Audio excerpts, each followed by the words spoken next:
What is going on, guys? Welcome back to the channel. Thank you very much for stopping in. If you're new to the channel, hit the subscribe button right now, and don't forget to hit the bell as well so you stay up to date on all the things we got going on with this Infinity Q50.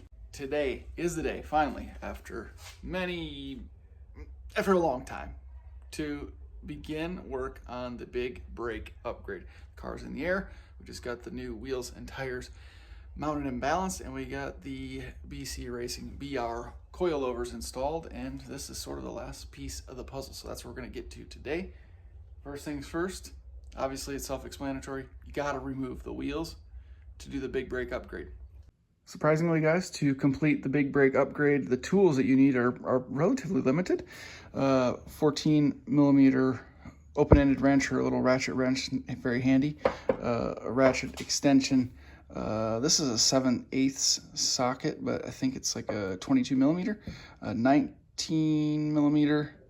You're gonna need a 17 millimeter ratchet wrench, obviously, maybe a tin snips or a cutoff wheel, pliers, wire cutter, not necessarily necessary unless you use zip ties, which I do, long flathead screwdriver, and you'll see why that comes in handy. And that's really it. With these tools, you can complete the big brake upgrade. Some brake cleaner and a torque wrench come in handy as well. Next. First, I use a long screwdriver to pop this clip just to give us a little bit more room to work with.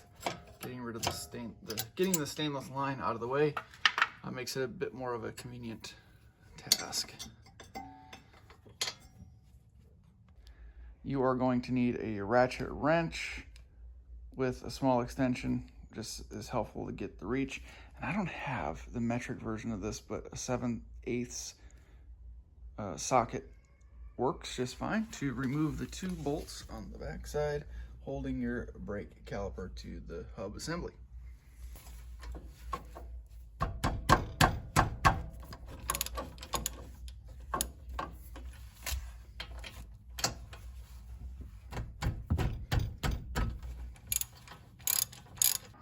Once I have the bolts removed, I just take a large zip tie and I'm going to run it through the caliper and hook it up here on the assembly here just to get it out of the way. Since I'm not ready to switch out the calipers yet, I obviously don't want brake fluid draining all over the place.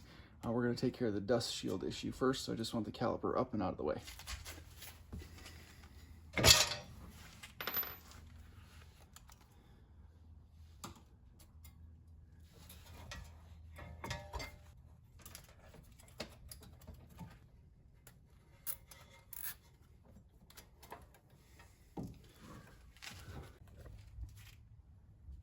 There we go. Now we can remove the caliper itself. If it doesn't come loose, just tapping it with a mallet around the edges will pop it loose. You can see how this dust shield is constructed with a small lip here.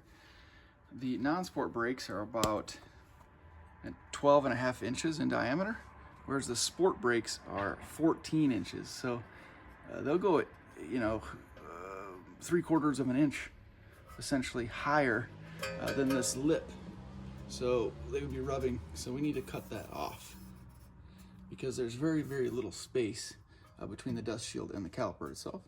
So I'm actually just going to use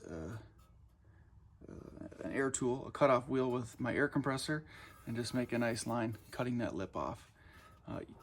It does give the dust shield a little bit of rigidity, which kind of sucks that we have to remove that.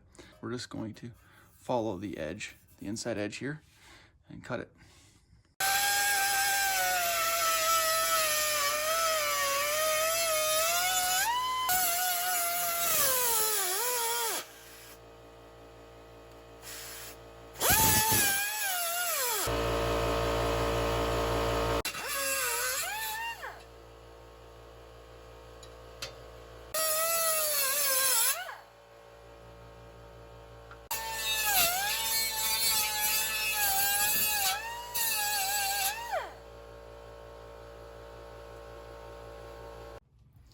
I'm actually going to go ahead and take this. I just kind of ground around the edges because you don't want any. I just know it gets sharp when you cut this, either with the tin snips or the cutoff wheel. There can be some sharp edges, so I just went by and ground it all down. But this corner, I know it's probably going to end up being an issue. I'm going to get stuck with it at one point or another, so I'm actually going to take the pliers and just fold this tip over, make a nice rounded edge rather than a sharp corner. It's pretty soft aluminum, so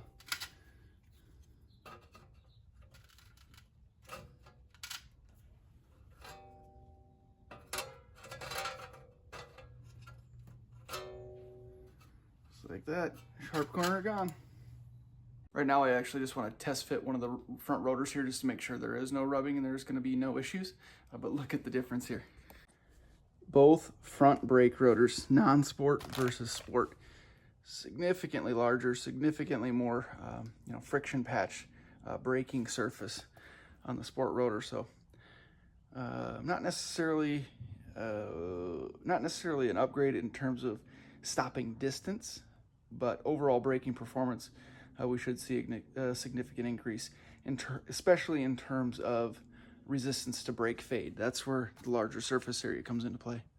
So we're going to test fit it up here.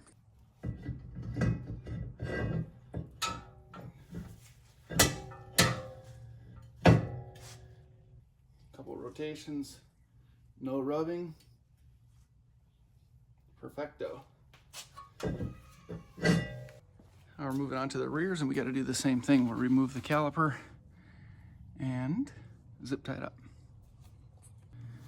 The bolts in the rear, however, the two, one and the second one below, they are 19 millimeter this time.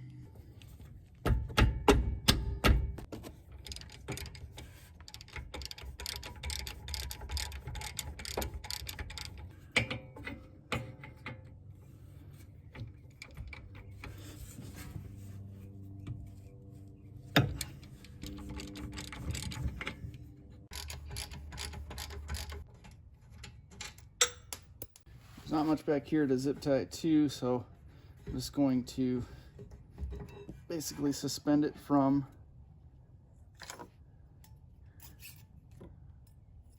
the control arm here. Now we can remove the rotor here, and you can see this lip as well. This one is on there good, so this is the one we're gonna have to tap a bit.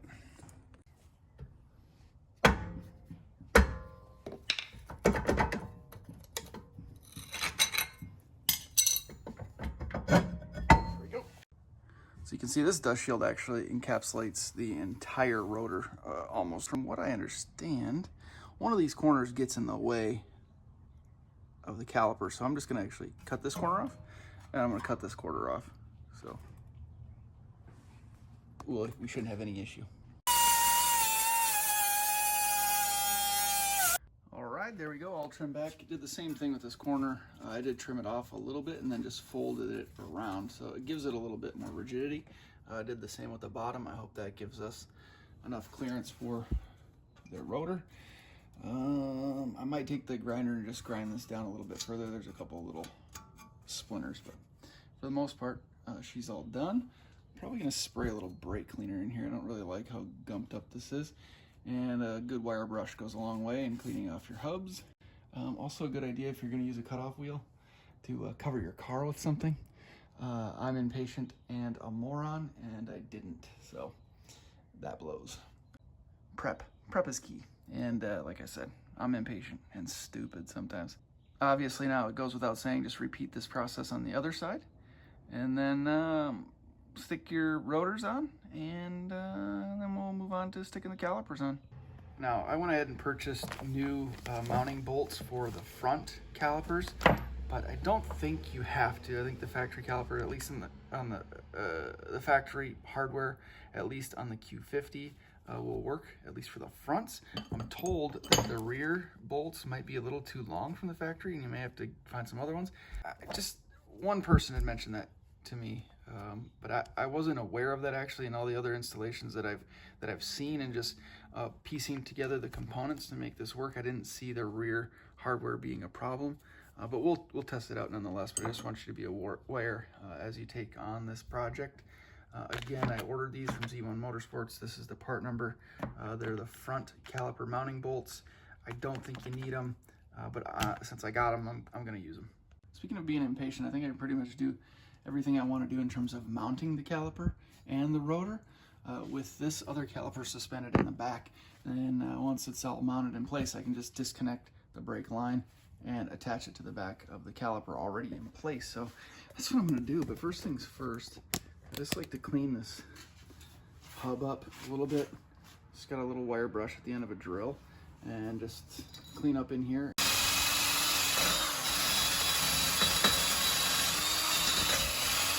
Obviously these rotors are vented, but they're not directional. However, I like them to have the slots going in the direction that looks like a fan blade. So I put them on like this, so it looks like they're rolling this way. But again, they're not directional, so it doesn't matter. These R1 Concepts ones aren't anyway. So just get it on there, nice and firm. I did spray some brake cleaner on the hub just to make sure everything was cleaned off, by the way. And just secure it with a lug nut. That way it's not moving around on you when you're putting the caliper on. All right, nice and secure. There we go. And caliper, voila. Now these calipers, it does matter what side they're on. If you go to bleed the brakes, you want to make sure the bleeder port is on top. Air bubbles move up.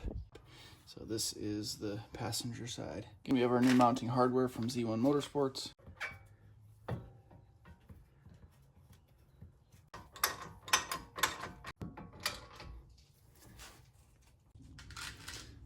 There we go, guys and gals. No rubbing on the shield. All that remains is to connect the brake line in the back and load the brake pads, and then obviously we'll bleed the system. But this is a look at what she's gonna look like. So good. Or cut the zip ties, and I have the factory non-sport caliper hanging, actually just resting in a box, so there's no tension on the brake line. So I just need to remove this banjo bolt here, and because I got the stainless steel braided lines from Concept Z Performance, it came with the proper banjo bolts to fit the sport caliper. So we could just literally move this one right to here. There's two copper washers sandwiching the banjo, I guess, not the bolt, just this little part here. See, one washer here, and then one washer between the bolt and the brake line itself.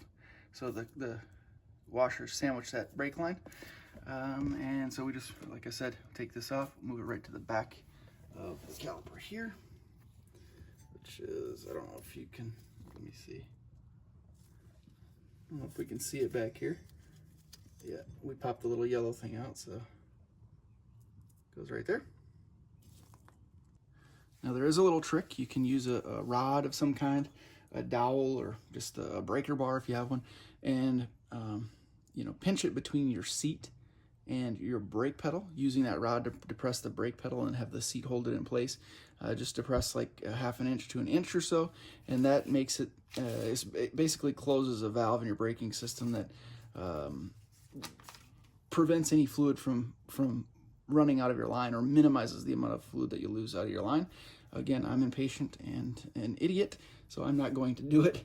I'm just going to use a 14mm ratcheting wrench here, break this banjo bolt loose, and move it as quickly as I can to the back of this new sport caliper, hoping to lose as little brake fluid as possible. Let's go ahead and do that. It's easier to break bolts loose when things are mounted, but I hope that I'm strong enough to do this. Oh yeah, we got it. We got it, fellers.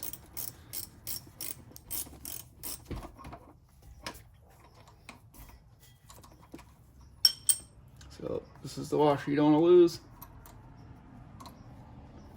Oh, come on, you sucker.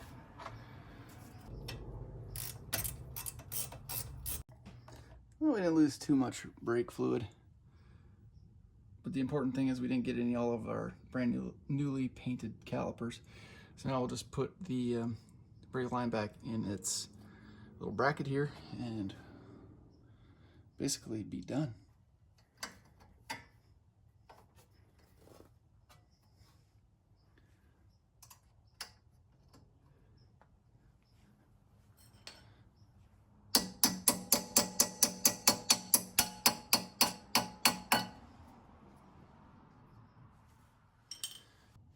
And just so you have reference, we'll go ahead and do the rears also. Again, bleeder valve on top. And this is where we'll find out if the factory hardware works or not.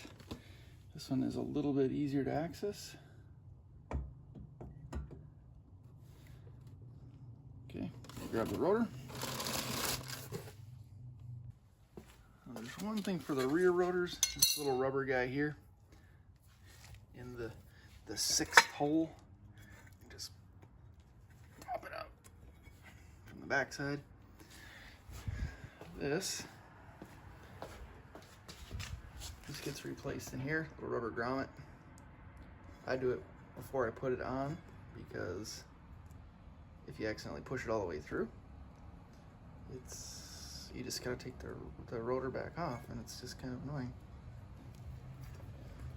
But this hole is basically an access port to adjust your parking brake, your parking brake shoes.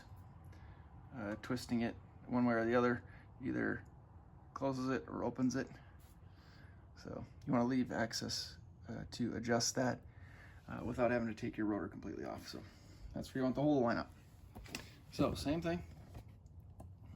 Slots lined up the same way as, same direction as the fronts. Make sure it's seated on there nicely. Hopefully there's no rubbing. I can feel the shield a little close on the backside. Not rubbing, but a little close. So I'll just bend that back a little bit in a moment. But again, we'll see if this actually fits with the factory hardware.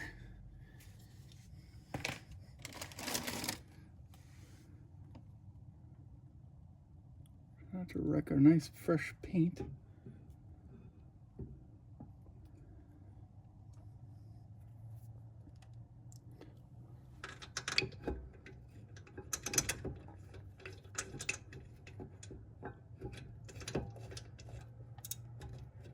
Let's get one started.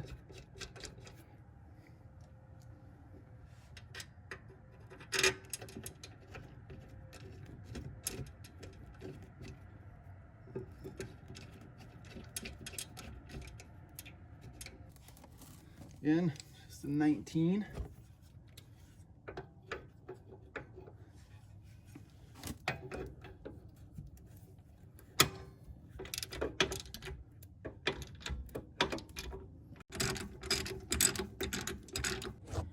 All right, everything's tightened down, and we do the same thing. I'm gonna disconnect the brake line from the rear caliper and move it right over to here. I don't know if you can see it, I hope you can. This port right there. We just have to pop out the plug.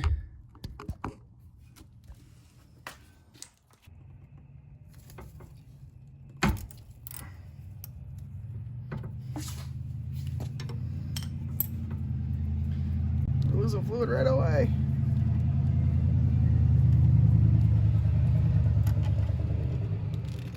Ah!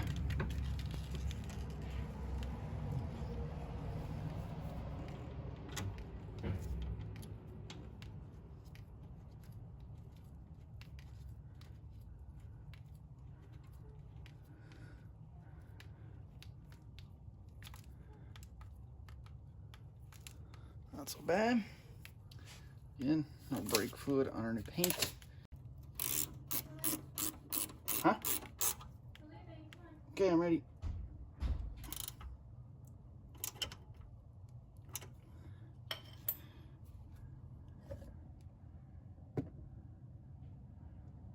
Brake line secure.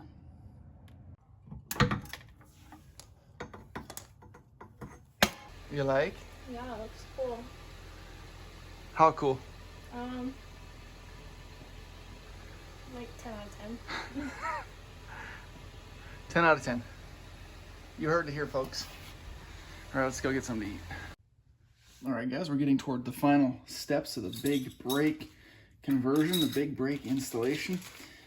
We got to load the calipers, and an easy thing to do since we're up in the air is just turn it so the caliper is facing outside, giving you a lot more access here. We went with the Stop Tech Street Performance brake pads, a little more aggressive than factory, but still give you nice driving characteristics on a daily driving situation. We have the fronts. I also picked up the shim kit from Nissan. I actually purchased this through Z1 Motorsports because I knew they could get it to me quickly.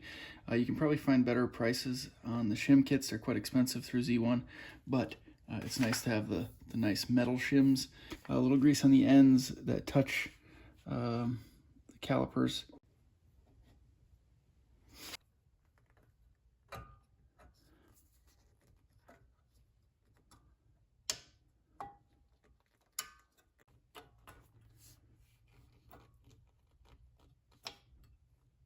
So you have those pins pushed in. You can see a little opening exposed, and that is where your cotter pin goes.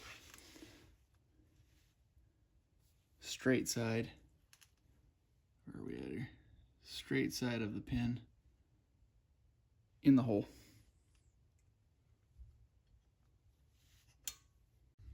The rears are just like the backs. Again, shim kit.